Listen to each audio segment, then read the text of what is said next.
No, we are not at the beach. We're actually in my daughter's room. And we are here today to install the Golden Arrowana Vinyl Flooring in sandalwood that we got from Costco. And so what we're going to do here is I'm going to show you, we've already prepped the floor, removed the carpeting that was in here and all the tack strips, and started to put down or fill the cracks in the floor that we found, of course, that were under the carpet.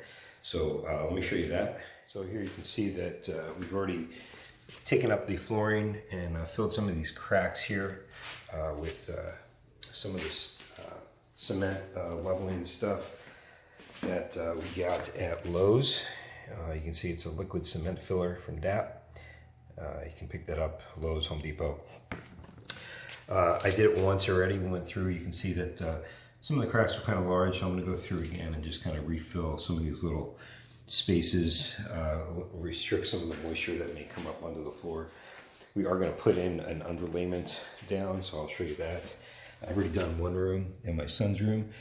These holes are from the tack strips.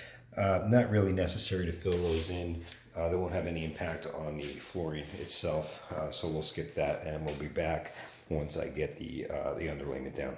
One thing I should also mention that you'll see here, you'll see some of these areas are a little thicker than just some of the areas that I just filled in the cracks. That's because it really wasn't even, so you really want to try and find some of the uneven spots.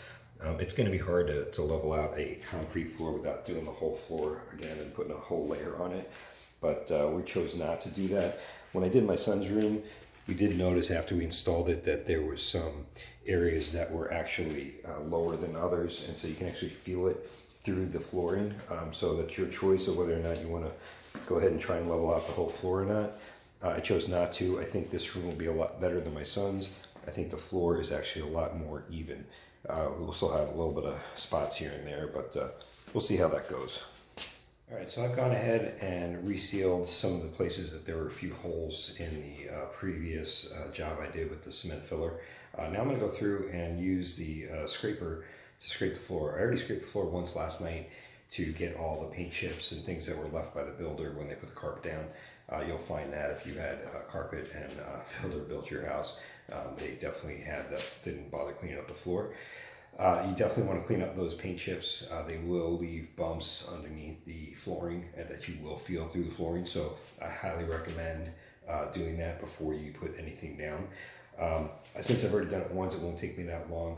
I just wanted to clean up some of the leftover from the cement filler that I may have dripped on the floor so that there are no potential bumps underneath the flooring. And here, just real quick, you'll see that I filled in some of the spots where I had a few holes pop through after I put the cement filler in last night in those cracks again. We're just doing this in order to eliminate any moisture coming up through the flooring.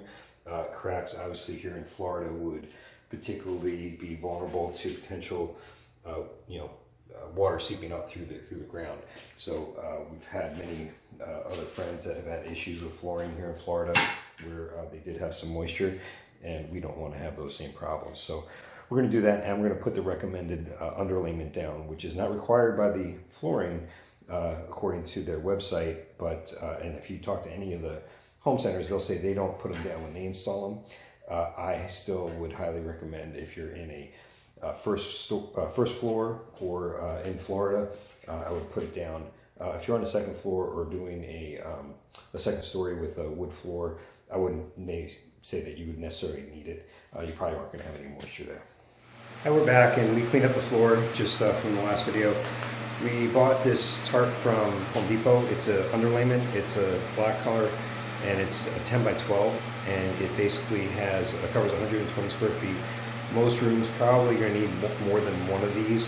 Our rooms are slightly larger, about 11 or 12 by 12. So we have to put two of these down, so one will cover most of the room, and then you overlay it by about 6 inches for where you have to cover the extra portion that this is. Underlayment down, so take a quick look at that. So you can see we've got the black going across the whole room here, and over here into the closet. So the biggest part of this job was actually getting the closet here done and fitting it in there. The room is pretty easy on its own. So next thing we have to do is measure the room pretty accurately so we can figure out the layout of the panels. You want to be pretty accurate on these measurements. because you're going to use your math skills to figure out how many panels you need across the width and length of the room. Also, you need to kind of take into account where the doorways are, especially for the closet, and how that's going to take into account the shorter panels that you're going to have to cut lengthwise. Those are a little bit harder to cut, so you really want to minimize those cuts as much as possible. Before you lay the first board, you got to decide which direction it's going to go in the room. So typically you'll see a lot of people say you should do it the long way. So the longest length of the room should be the direction of the longest length of the board.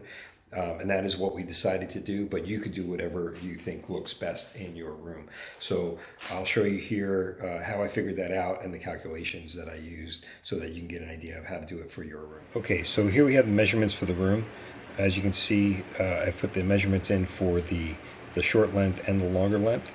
The size of the board here, so you can see this is the shorter edge of the board and the 48 inches is the longer edge of the board. So you do a little math here, you subtract out the 1/4 inch you want to leave on each end of the room, so it's another 1/2 inch, and you can see the short end would be 141 3/4 and the longer end would be 163 1/2. I'm not worried too much about the closet at this point. That'll just work out to whatever it is.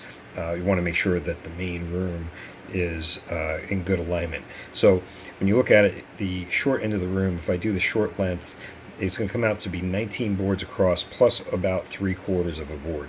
So I did a little math there to see, okay, if I used half a board on each side, or half of that 3/4 of a board, that would be about 2.6 inches per board, and then spacing with the 1/4 inch on each side. So figuring out you really want to do the layout, you don't want to start with a cut board, you rather start with a full board. So I was thinking about doing it this way, but because you're going to start in the back corner of the room, I don't like cutting this short of a piece.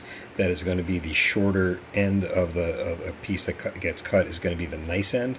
That usually doesn't work out so well. So what I've decided to do is I'm going to start with a full board in the back corner of the room, and we'll let the 3/4 of an inch, or 3/4 of a board, excuse me, that will be left will be the part that'll be closer to the door on the other side of the room. So that's how I'm going to lay it out. And then you can see on the longer ends, there'll be 3 boards plus about 40.4 of a board, so it's a little less than 2 feet that'll be left. So I'll take that into account as well as I'm laying them out, so that I can have the least amount of cuts and the least amount of waste. So anyway, so that's how I'm going to lay it out, and that's how you can use your math skills to decide what you're going to do in your room.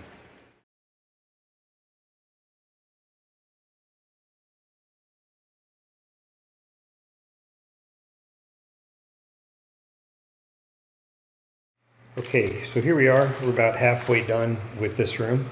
You can see I still got just about halfway to go.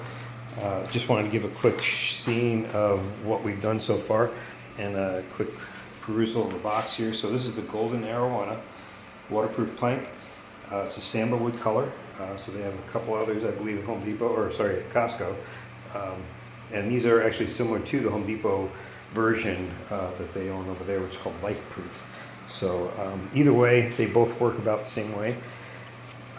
So here's one of the planks that I'm putting in right now. I just want to give a quick perusal so you can see how the slat fits in pretty easily, just like that. If you see any gray when you're putting these in, that means it's not in all the way. So if it looks like that, and you're about ready to pound it in, it's not in. So you got to get it in all the way so you don't see any of that gray.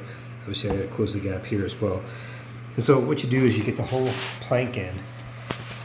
See, I get the other end here. It's not quite in yet. Right now we're in. Get the whole plank in. And once it's in, you pull it in. And then you just use rubber mallet.